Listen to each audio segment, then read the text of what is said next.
आज पूरे प्रदेश भर में 76वां हिमाचल दिवस हर्षोल्लास के साथ मनाया जा रहा है। राज्य स्तरीय कार्यक्रम जहां लाहौल स्पीति में मनाया गया, वहीं सभी जिलों में जिला स्तरीय कार्यक्रमों का आयोजन किया गया। राजधानी शिमला के रिज मैदान पर हिमाचल दिवस कार्यक्रम का आयोजन किया गया, जहां शिक्षा मंत्री रोहित ठाकुर ने तिरंगा फहराकर और परेड को सलामी दी। शिक्षा मंत्री ने परेड का निरीक्षण किया, जिसके बाद पुलिस, एनसीसी, एनएसएस, होमगार्ड की टुकड़ियों ने सलामी दी।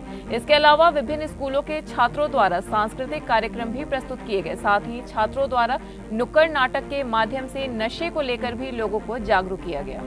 इस मौके पर शिक्षा मंत्री रोहित ठाकुर ने कहा कि आज के दिन हिमाचल अस्तित्व में आया था और पूरे प्रदेश में हिमाचल दिवस को बड़े हर्षोल्लास के साथ मनाया जा रहा है। अस्तित्व में आने से लेकर अब तक हिमाचल प्रदेश में विकास में कई नए आयाम स्थापित किए हैं और आने वाले समय में भी हिमाचल विकास के पथ पर अग्रसर रहेगा। उन्होंने कहा कि प्रदेश के सबसे दुर्गम क्षेत्र लाहौल स्पीति के काजा में राज्य स्तरीय हिमाचल दिवस कार्यक्रम मनाया जा रहा है, जहां मुख्यमंत्री खुद शामिल हुए हैं। हिमाचल के एक सम्मान विकास में कांग्रेस सरकार विश्वास रखती है। हिमाचल प्रदेश अस्तित्व में आने से लेकर अब तक निरंतर विकास के पथ पर अग्रसर है। प्रदेश में जहां पहले 200 शिक्षण संस्थान हुआ करते थे, वहीं अब इनकी संख्या 15,000 से ऊपर हो गई है। कॉलेजों की संख्या में भी काफी इजाफा हुआ है और आने वाले समय में भी सरकार की प्राथमिकता रहेगी जो प्रदेश की मूलभूत आवश्यकताएं हैं उन्हें पूरा किया जाए। प्रदेश में टनल बनाने के साथ पर्यटन को बढ़ावा देने की कोशिश की जा रही है और कांगड़ा को टूरिज्म कैपिटल बनाने की घोषणा मुख्यमंत्री ने की है।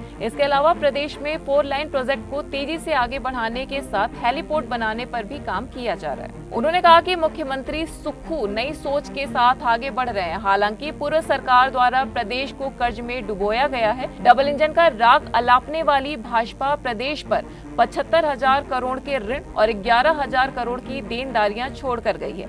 इसके बावजूद भी सरकार का प्रयास रहेगा कि प्रदेश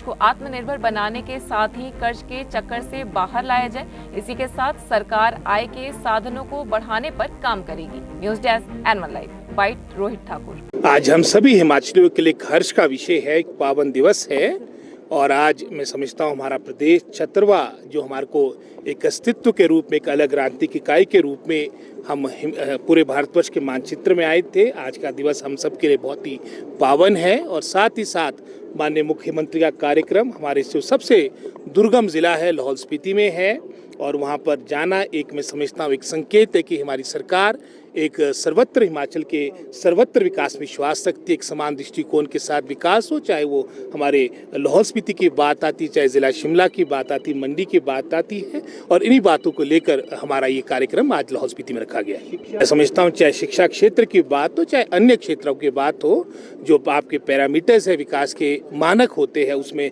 निरंतर हिमाचल प्रदेश ने विकास किया है। जहाँ शिक्षा की बात आती है, मात्र 4% के आसपास जो आपका लिटरेसी रेट था, आज बढ़कर 84% हो चुका है।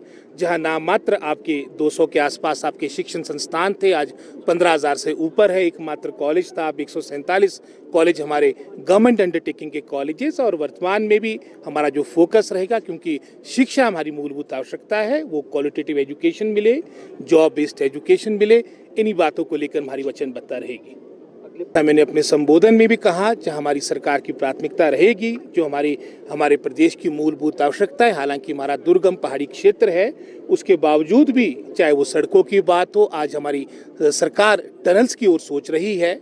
आपके पर्यटन की दृष्टिकोण से हमारा क्षेत्र और विकसित हो, उसके लिए चाहे रोपवेज की बात आती है, कांगड़ा को अलग से मैं समझता हूँ टूरिज्म कैपिटल की श्रेणी में लाने का प्रस्ताव हमारी सरकार का है। कनेक्टिविटी बढ़े, 4 लेनिंग के प्रोजेक्ट्स आपकी तेज गति से आगे बढ़ रहे हैं।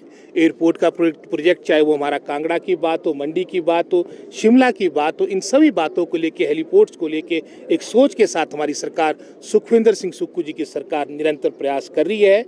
हालांकि आप जानते हैं जो आर्थिक बोझ हमें पिछली सरकार से मिला, कहने को डबल इंजन की सरकार थी, लेकिन लगभग कोई 75,000 करोड़ के आसपास का ऋण था, लगभग कोई 11,000 के आसपास की देनदारियां हमारी पेंशनर्स की और कर्मचारी की डीए के रूप में आपकी थी। उसके बावजूद भी हमारा पूरा प्रयास रहेगा कि इन 5 वर्षों में, जैसे माननीय मुख्यमंत्री का एक सपना भी कि आने वाले समय में हमारा प्रदेश आत्मनिर्भर हो और विशेषकर जो ये कर्जे का एक चक्कर है इससे बाहर आए, इसके निरंतर अपने आय के साधन बढ़ाने का भी रिसोर्स मोबिलाइजेशन का भी हमारी सरकार हर संभव प्रयास करेगी। योर मैसेज टू जो स्टूडेंट्स हैं जिन्होंने कल्चर परफॉर्मेंस किया है किस अवसर पर